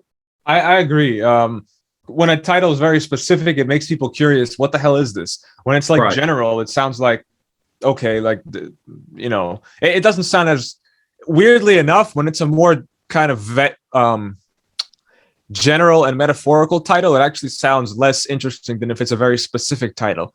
Like if I called a movie, like, I don't know, I'm like, if I'm looking around the room, I call the movie like The Room, you know, it's like, or like if I call the movie like pink cup of water, people will be like, what the hell is that? What is a pink cup of water? You know, it makes you think, like, it's so specific and it's out of context. It's, you know what I mean? Or like you know. Well, and the tagline, even the tagline I came up with, like, who is Ronnie? It's like, yeah, who is Ronnie? You know, like, well, Who is he? Let me see. I don't know. Yeah, who is he? Like, and you hear the title, and then also the premise. It's like literally a guy who's in an apartment complex and strange things happening. Like that's a horror premise that like people think of, and it's kind of like, okay, when people usually move into an area, like something happens, and usually you think of ghosts or goblins or whatnot or whatever. But this time it's like it's human. It's like it's not even the humans per se. It's necessarily him kind of fighting himself. Right. So, And you mentioned earlier that you had to knock or simulate knocking door to door for the movie. So did people... I got pretty. Oh, go ahead with your question. Well, I was just wondering, like, did you actually knock? Did people open, or was it just were you just like coming like a centimeter away from knocking, and it made it look like you're knocking, or how did that work? I made it look like I was knocking. I didn't actually knock, but dude, it was nerve-wracking because like you're going to people's apartments and like you don't know them, and it's like you also have to give it enough time because like when you're filming sped up footage, like an hour could be like 10 minutes or like 5 minutes. So it's like you have to make sure that you're taking your time. So like it's very awkward because it's like I do like this, and then in some cases I would be like pretending like I'm talking like this and everything. And at the same time, it's like obviously in my mind I'm like, all right, just go quickly. All right, no. But like at the same time, I'm like, no, because in the footage it's gonna look like I'm like a Charlie Chaplin character, even more so. So like I had to make sure like I did it slow. And yeah, it was nerve-wracking, man, because I think I went to like, so the way the apartment complex is, it's like there's letters. So there's 4 letters for each area, pretty much. I had to go to 4 areas. So I essentially had to knock on like, what was it? Like 16 letters worth. So yeah, it was a lot. And I mean, that's the other thing. Like a lot of people don't even pick up on, like, it's going to sound weird, but a lot of people didn't even like pick up on like why I was knocking. Like in terms of like the movie sense, like a lot of people were like, what was he doing? And it was like, I thought I made it clear, like not early on, like obviously early on, I wanted it to be where it was like the audience kind of was like, what's he doing? But like, I felt like at the beginning of the second act, it's kind of like made clear because I had it where it was like at the beginning of the first act, you have it where the character Ronnie, like it's sped up and then there's like a shot, it's not sped up. And it's literally me going to like, the character Todd's apartment, knocking on the door. And then as he opens up, you don't see it. Then in the beginning of the second act, you see that same scene, you hear the knocking, and then you literally then see the full scene of like him answering and like him seeing. So I don't know. I guess maybe I made it too vague. I don't know. Did you pick up on that? I'm curious. I don't recall exactly. See, I only saw the movie one time, so I don't know if I picked up on every detail. I don't particularly remember picking up on that myself. I guess I didn't, unfortunately. No, that's fine. I mean, some people I've talked to didn't pick up on it, and it's like, I get it. Like I didn't want to hit it over the head where I didn't want to be like, oh, like, I'm going door to door, like, because I'm a sex friend. I didn't want it to be like that. I wanted it to be where it was like another character said it. Like, that's why. I was gonna say, imagine if you had to really like, if you had to have real conversations with the neighbors and they didn't know that it was a movie. Can you imagine what that would have been like? Like actually saying I'm a sex offender and seeing their real reactions. I mean, that would have probably been like amazing footage because you see how people actually react. Yeah, but you would have been in so much danger, and then having to like explain, oh no, this is fake. I'm just making a movie. Yeah, that would have been so awkward. And also being a character, like being like super serious about it, like that would make it even worse. Like it wouldn't be like a Borat type thing where it's like, where it's with Borat, it's kind of like, it wouldn't be like that. Yeah. I would have to be serious. So like, yeah, probably would have gotten punched.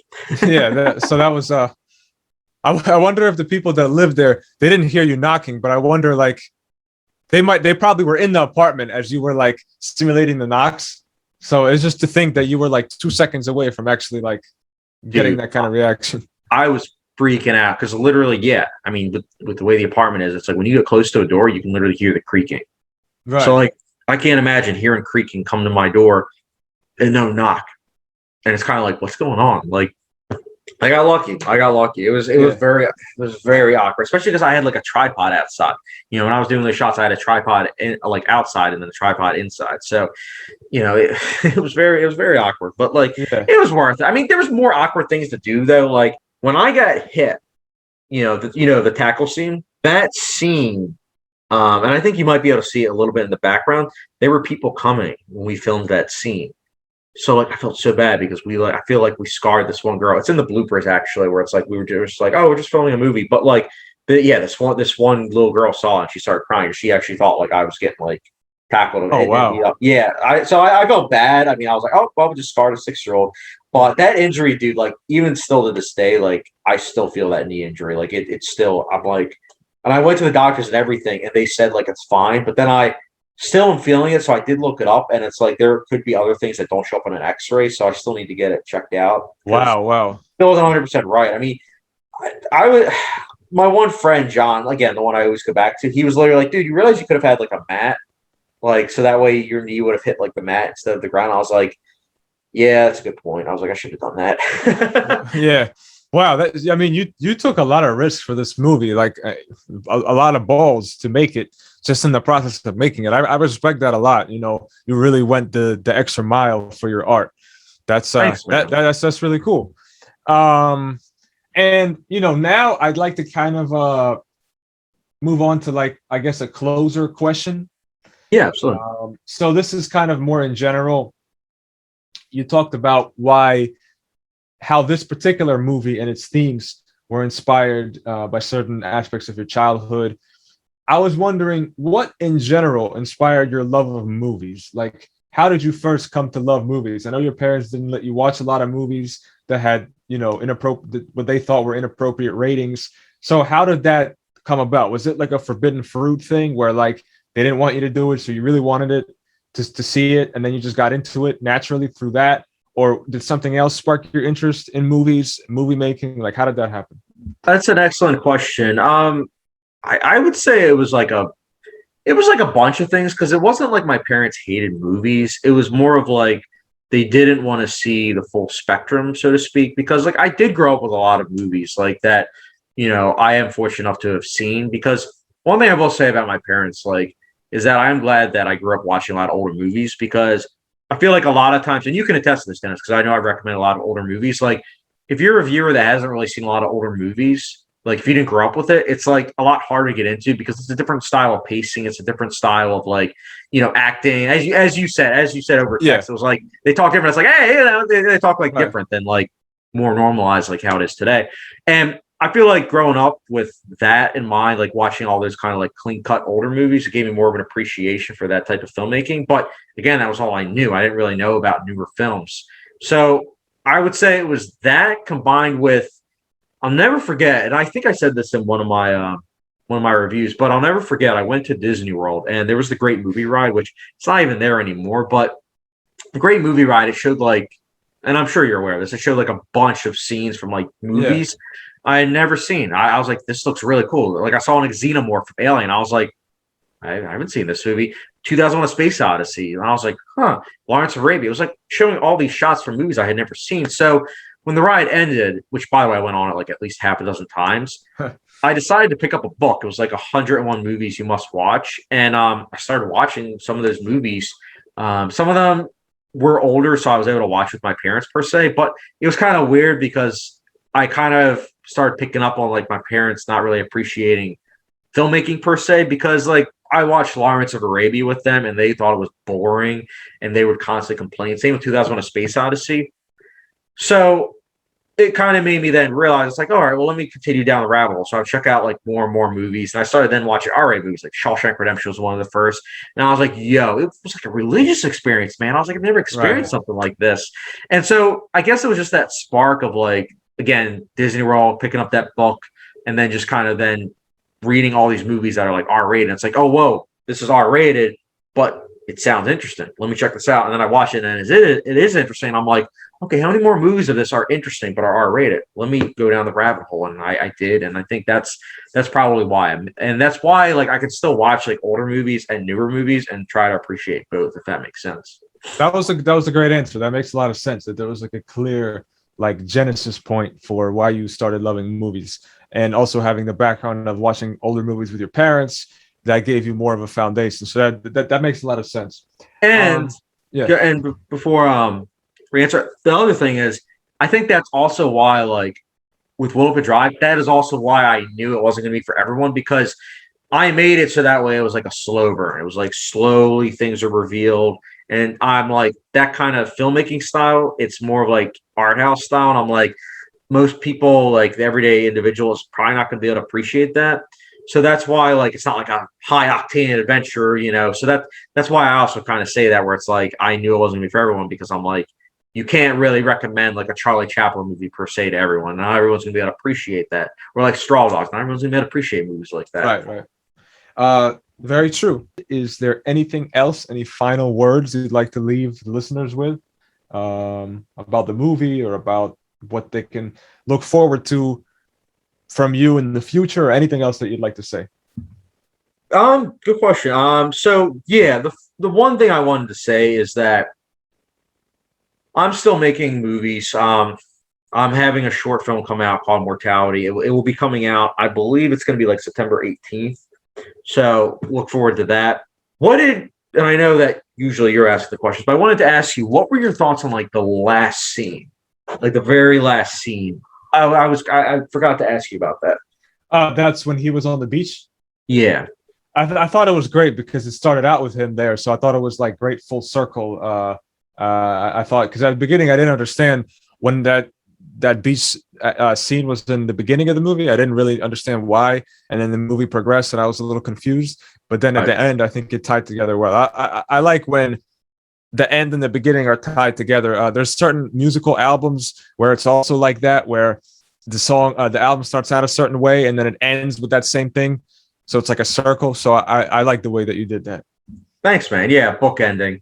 I wanted to ask again. I know you're asking the questions, but I wanted to get your interpretation. Like, what were your thoughts of like when the character Ronnie, like when he went into the water? Like, I'm curious because I've heard two main interpretations. So I kind of want to hear your thoughts on it, because I know that you're very, perceptive and like thought provoking kind of individual. So I really am curious about it.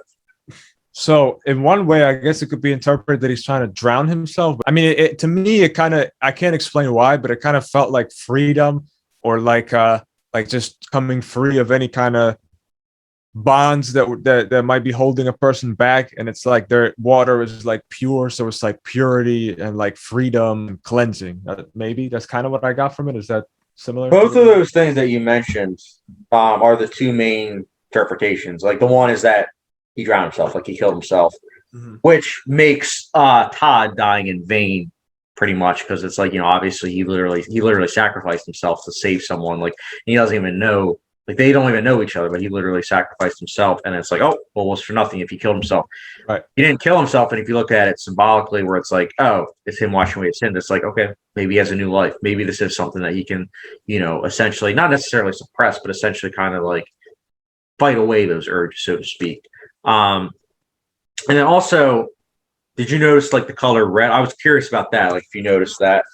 I think I did. I didn't have it in my notes, but I'm pretty sure that when I was watching it, I did pay attention to that. I think actually my girlfriend commented on that as well. Oh, she does. Okay, awesome. Yeah. So yeah, what was that? What was the whole purpose of that? Good question. So the color red, especially in like books, films, TV shows, the color red. And I'm sure once you hear this, you'll be like, oh, whenever you watch something, you'll be like, oh. So the color red in films, TV shows, and books, etc., they represent usually like anger or violence is coming upon us. So if you notice the color red, that's something I wanted to tackle.